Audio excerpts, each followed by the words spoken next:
భద్రాద్రి కొత్తగూడెం జిల్లా భద్రాచలం చేరుకున్న తెలంగాణ జనజాగృతి అధ్యక్షురాలు కల్వకుంట్ల కవితకు గిరిజన సాంప్రదాయ నృత్యాలతో బ్రిడ్జి చెక్పోస్టు వద్ద ఘనస్వాగతం పలికిన అభిమానులు. శ్రీ సీతారామచంద్ర స్వామి వారి దర్శనం చేసుకుని ప్రత్యేక పూజలు నిర్వహించిన కవిత, రామాలయానికి వచ్చిన కవితకు ఆలయ అర్చకులు ఘనస్వాగతం పలికారు.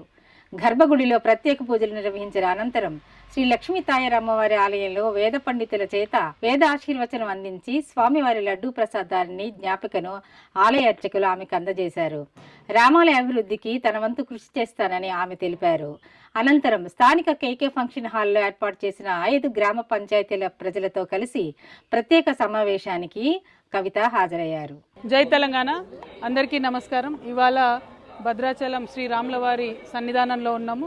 స్వామివారి దయ వల్ల మరి తెలంగాణ ప్రజలందరూ కూడా బాగుండాలని మనస్ఫూర్తిగా కోరుకుంటా ఉన్నాను. మరి ఇటువంటి స్వామివారి ఆలయ అభివృద్ధి కోసం మరి మనందరం కూడా కష్టపడాల్సినటువంటి అవసరం ఉంది.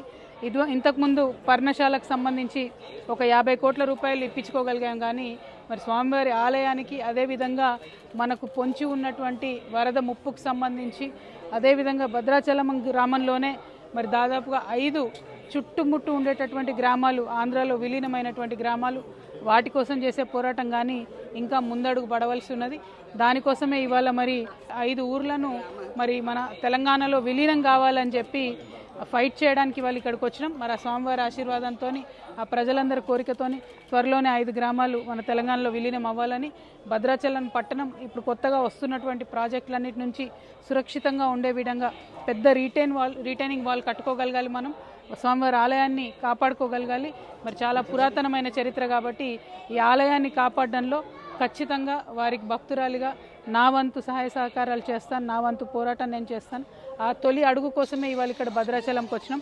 నిన్నటి నుండి జాగృతి జనంబాట కార్యక్రమంలో భాగంగా మరి కొత్తగూడెం జిల్లా అంతా తిరుగుతూ ఉన్నాం. ఇక్కడ భద్రాచలం పట్టణానికి 2వ రోజు వచ్చాం.